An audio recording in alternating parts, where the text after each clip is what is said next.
Next is green buildings and housing for all.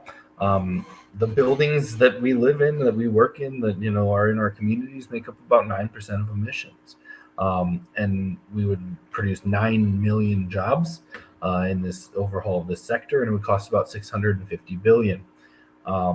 So we face not only an affordable housing crisis, but the existing buildings and homes in our communities they've got to be overhauled towards a sustainable future. And that sustainable future has to recognize accessibility. And I'm not saying access like the Democrats like to use. I'm talking about accessibility for all people. A lot of times there's a real focus on walkable communities, but those walkable communities aren't always accessible for everyone.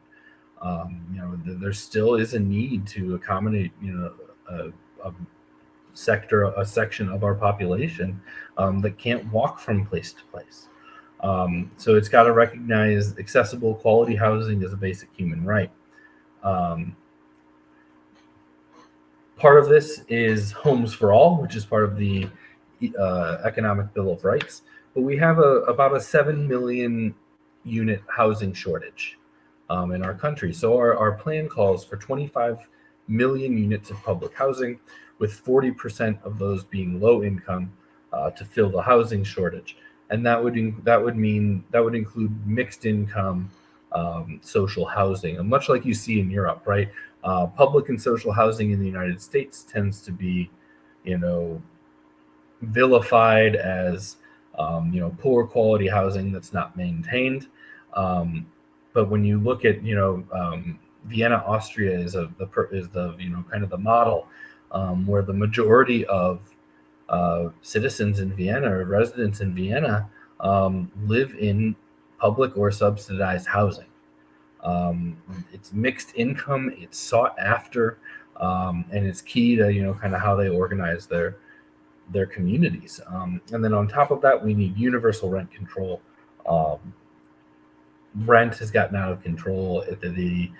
The ever increasing shift of housing as an investment sector has made things even worse. And not everyone can or wants to own their home. So we need universal rent control. Another key thing that public housing does is when we look to the private sector, right, to provide for housing, they will only do that if there's profit in there for them, right? So landlords like to say that they are providing housing for people, but the reality is they're hoarding housing, and because they demand a profit on top of the actual costs to buy and own the house, they're actually increasing the cost of housing and making housing less accessible. So public housing is a key part of addressing the housing crisis, because public housing can create a level of competition that stops the ever increasing costs of living. Like I said, we need accessible, walkable communities. If you have to drive to get to the grocery store, to get to the doctor, to get to wherever you need to go, you're burning fossil fuels, right? If the less accessible to you, the less near to you the things that you need to live in your community are, the further you have to go, the more time you have to waste, the more commuting you have to do. And that remains true, even if we shift towards a heavily electrified public transit, right? You don't want to spend an hour traveling across town because you live in a food desert, right? You need access to quality, affordable food in your community. Solar and electricity storage were key to this, right? We said in the last one, we really want all consumer level electricity to be provided in a decentralized way, right? Getting solar panels on everyone's house that'll cover what they need, getting heat pumps into their house that'll improve their ability to heat and cool their home. Weatherization of existing buildings, and then again geothermal and heat pumps.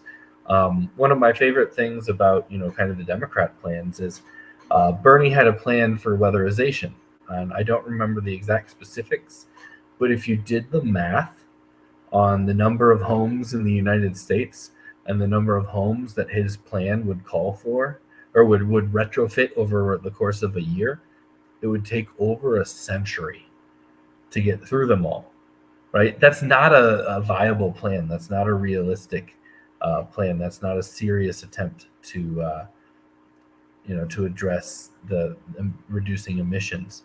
It's a token. We'll do something about it, but not anything real.